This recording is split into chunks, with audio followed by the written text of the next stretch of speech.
Hey brothers and sisters, Steve Monette here with another video in my Bible Prophecy Bites series where we look at Bible scripture, history, and current events that all point to the soon return of Jesus the Messiah.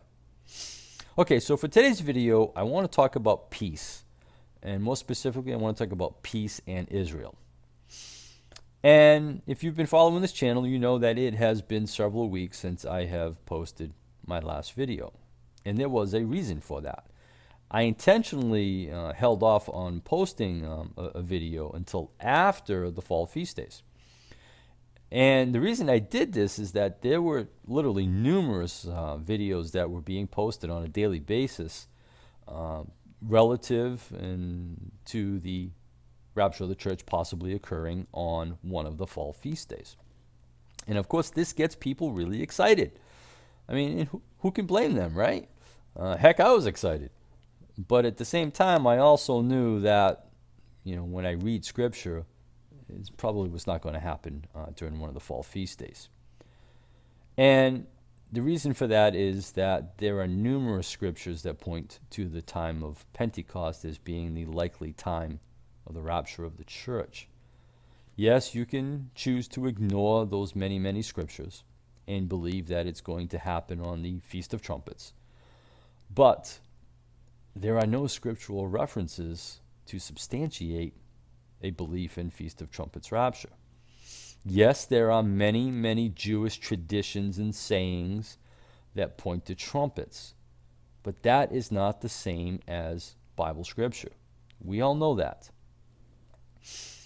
We could also say the same thing about Feast of Tabernacles, and I will agree with somebody, I'm sure they'll say this, that there is actually more scriptural evidence for a possible tabernacles rapture, but again, a lot of it's pure supposition.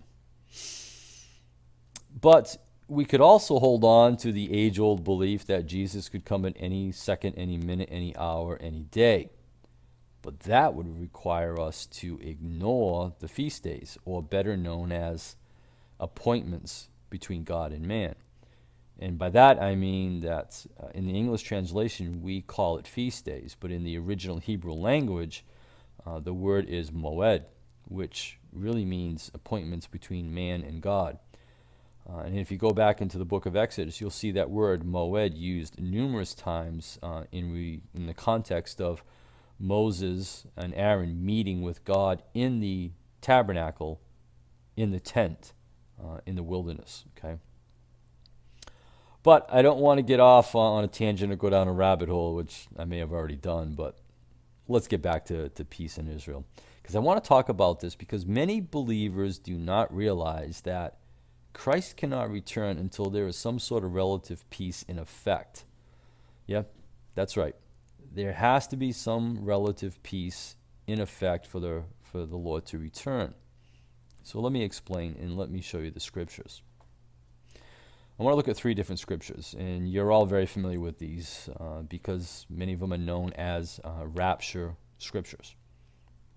First one is Matthew 24, then we're going to look at Ezekiel 38, and then 1 Thessalonians 5:3.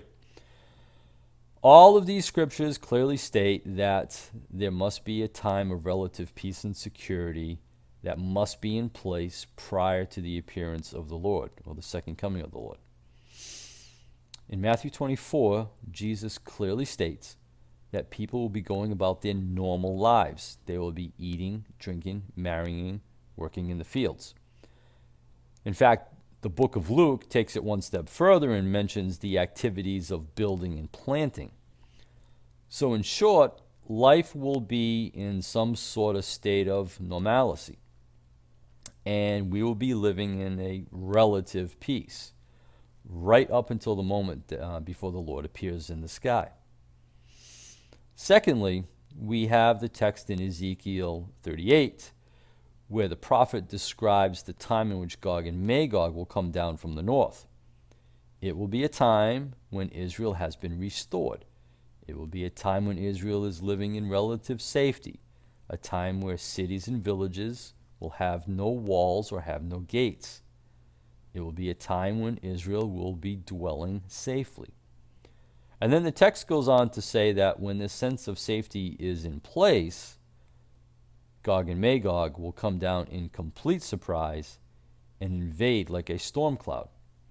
And this, of course, angers the Lord to the point where he unleashes his wrath onto Gog and Magog. Third, we have 1 Thessalonians 5:3 that clearly states that when they shall say peace and safety, then sudden destruction shall come upon them, otherwise known as the day of the Lord. It clearly says that in these verses. Now, this verse has always been of interest to Bible scholars because many have wanted to know who is they. Well, the answer is, I think, simple. If you think about it, Paul, who wrote this verse and this quote, he was a Pharisee, okay? And as a Pharisee, he would have known pretty much and studied the Old Testament almost by heart, and that would have included Ezekiel, which is one of the prophets. And as we know, Ezekiel 38 clearly describes a time of peace and safety that results in an attack from Gog and Magog, or shall we say, sudden destruction. So here we have three scriptural references that all point to the time of peace that must be in place for the rapture to happen, which is immediately followed by the appearance of the Lord and then the wrath of the Lord. Okay? And as of today, October 13th, 2020, Israel just approved the Abraham Accords with the UAE.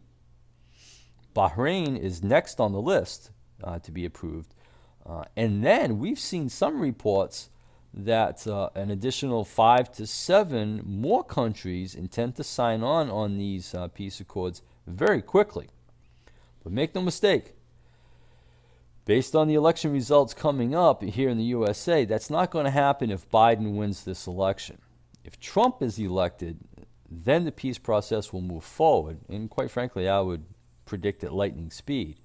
But if Biden wins, he's already said that he's going to restore everything to the Palestinians and go back to the failed peace process requiring Israel to give up land and to go back to the pre-1967 borders, which ain't ever going to happen. Okay, so it's a failed process. But again, as of 2020, October 2020, we have a lot of things that are in effect. We have seen Israel's dry bones come to life. We have seen Israel restored, okay, in the land for 70 plus years now. We're seeing Israel live in relative safety. There are no bars and there are no walls around the cities and towns. And please, if you're going to try and tell me that there is, just don't waste my time. I'm just going to delete your comment for. And we also have Gog and Magog with their military equipment, which is in place and ready to go just 80 miles north of Israel's border. In fact, just a few days ago, on October 1st, 2020, Turkey, otherwise known as Magog, came out and stated that Jerusalem belonged to Turkey, and they intended to take it back as part of Turkey's efforts to rebuild the Ottoman Empire. And of course, how can we ever forget that we are living in the days of Noah? I don't think there's any doubt about that. I think we've gone past the days of Noah, but that's just my personal belief. And let us not forget that the love of many has grown cold toward each other. That's just an amazing thing to see on a daily basis. And let us not forget that people are lovers of self and money. People are prideful, people are boastful, abusive, ungrateful, treacherous, and rash. And all of these things were predicted to occur just before the Lord returned. So, peace could break out in Israel in the coming months and into early next year, which is required before Gog and Magog will stop moving towards Israel. And when that happens, the Lord's wrath will be released, which is the sixth seal being broken. And then if you continue reading, you'll see that at that point, we see the believers standing at the throne in heaven. That, my friends, is the rapture of the church. So in closing, Keep your eyes on the U.S. election. If Trump wins, the Israeli peace process and the other Middle Eastern countries will join in, and that process continues to move forward. If Biden wins, then I highly doubt the peace process will move forward at all, because it is a failed strategy, and Biden supports a failed strategy, the failed strategy, I should say. And since peace is required for the rapture of the church to happen, and we have 3 scriptures that prove that, I really do expect Trump to win, and quite frankly, the country, the USA, to lose its ever-loving mind for several months, with many riots in the streets.